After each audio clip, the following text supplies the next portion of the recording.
This is now the 5th time I've tried to record this because my camera just shut off because my memory card was full. So I'm going to tack this onto the front of the video I filmed today because I didn't film an intro for that video because I just didn't, I guess. I didn't really know what to say. We went to the Enchanted Forest at the Pink Palace Museum in Memphis, which is, well, you'll see what it is, but it benefits, like the ticket sales benefit Le Bonheur Children's Hospital, which is one of the big hospitals in Memphis. But I wanted to first apologize for not getting a video out every day in December. I did not even come close to that. I knew I was gonna miss some of my goals, but I didn't know I was gonna completely and utterly fail. But things just kind of got hectic and it ended up like nothing at all going according to plan for this month at all. So I was trying to finish up handmade crafts and stuff for gifts, and I didn't get half of those done. I'm still working on some of them, and I'm not even, I don't know. I always underestimate the amount of time it's going to take me to make something and overestimate my ability to make it quickly. Then also just to give you like an idea of kind of how hectic and stressful things got. Not that I am in any way complaining, because I know things could always be 10 times worse, and I'm very thankful for what I do have and that things have actually worked out pretty well. But just to give you an overview, my dad found out that he and a bunch of his coworkers were going to lose their jobs in January, and he found that out about halfway through December. I wasn't super stressed about it because my dad has had several jobs. He has useful skill sets. He's a quick learner. I knew that it would be no problem for him to get another job like that. He always has anytime he's had to change jobs. And he did. He got offered for another job already before the month's even over, before he even officially lost his other job. And now it looks like they're all going to be able to keep their jobs at his original company because, I'm sorry, the dog is trying to chew on the tripod and knocking it around. But they apparently got the contract back or something. I don't know. It's a hot mess. Either way, he has a job, so yay. And so do his coworkers. Anyway, but that's all settled. However, despite the fact that it wasn't like the end of the world, thankfully, it was still caused like stress, and especially around the holidays, around Christmas time. Then 2 weeks out from Christmas, I think it was, my grandfather had to go in the hospital for his dementia. He has Alzheimer's disease. He had been going downhill, and it got to a point where he needed to be reassessed. And I don't want to say like a whole ton, because even though I know he's not going to watch this, I still respect his privacy.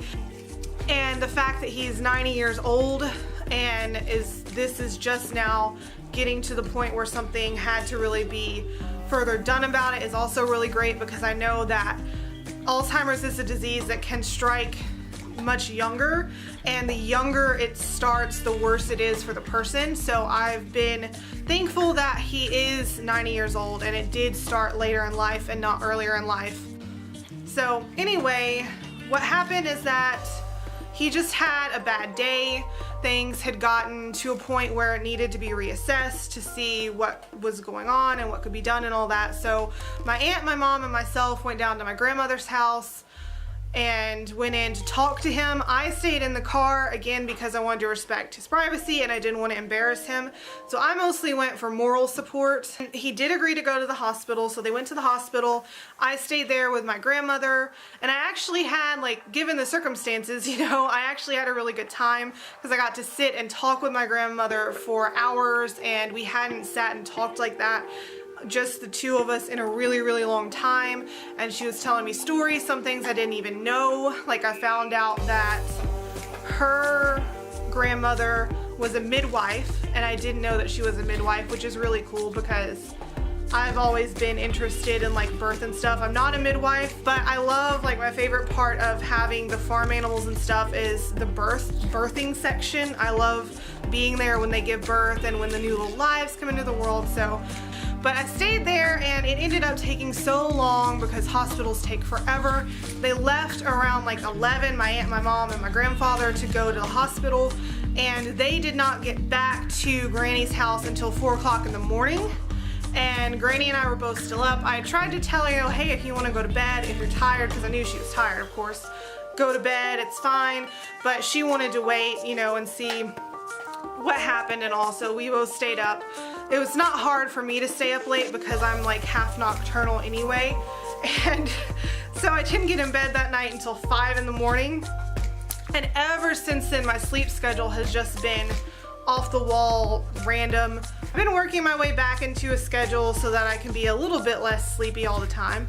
And I've started getting back to a normal sleep schedule. I don't know why this suddenly became about me. No one cares.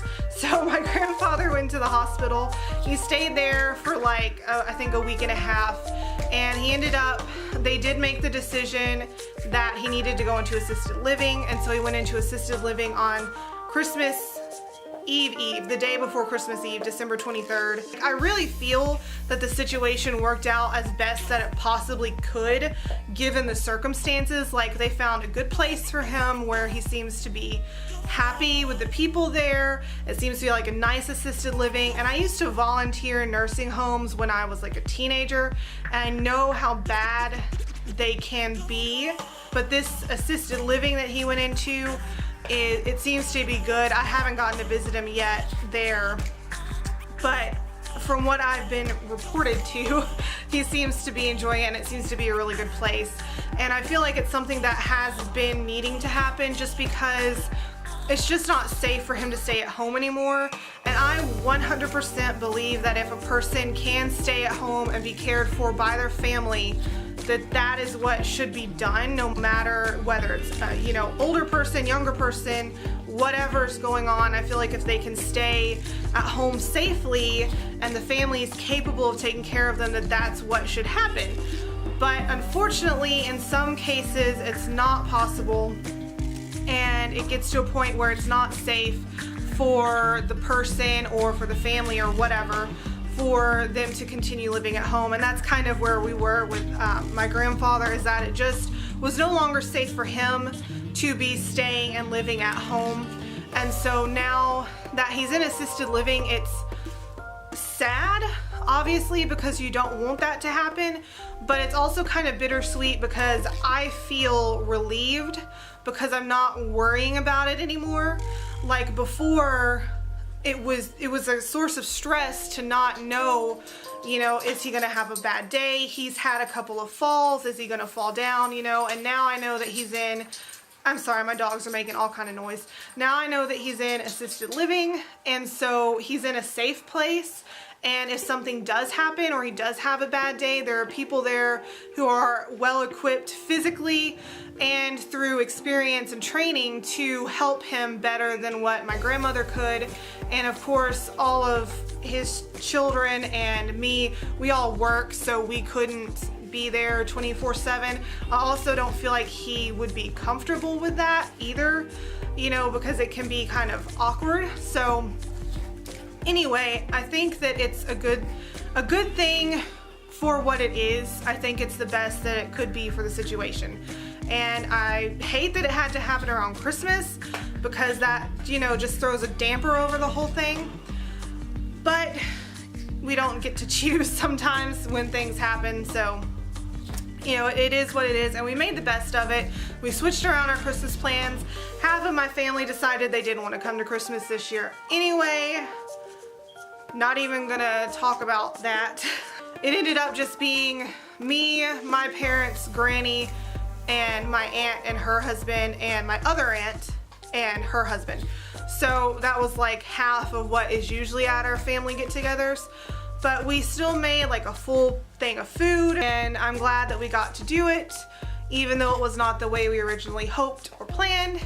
And then, I believe it was like the day after Christmas, our furnace broke. So we don't have a furnace right now. So we went through a couple of days where it was really warm and it was burning up hot in here because we couldn't turn on the air because this is the South and that's our weird weather. And then now it's cold, so every room in the house is cold except for this room because we have the little fireplace. So we're gonna get that fixed, I think. I don't know when, we have to make an appointment or whatever, and it's the holidays, and so we're just putting it off because it's not like we live in the Great White North where there's 10 feet of snow outside and we're getting frostbite. So we're okay. And Anyway, yeah, that's the update. That's why I haven't been here. Again, I'm sorry. I know I said I was gonna do it and I didn't. If you happen to read the blog that I posted this week, I'm making a goal for 2017 to do 1 video a week. That seems much more doable and sane for me, and my dog's about to start barking because my parents pulled in the driveway. Sorry. I'm just gonna go. I'll see you once a week. Bye.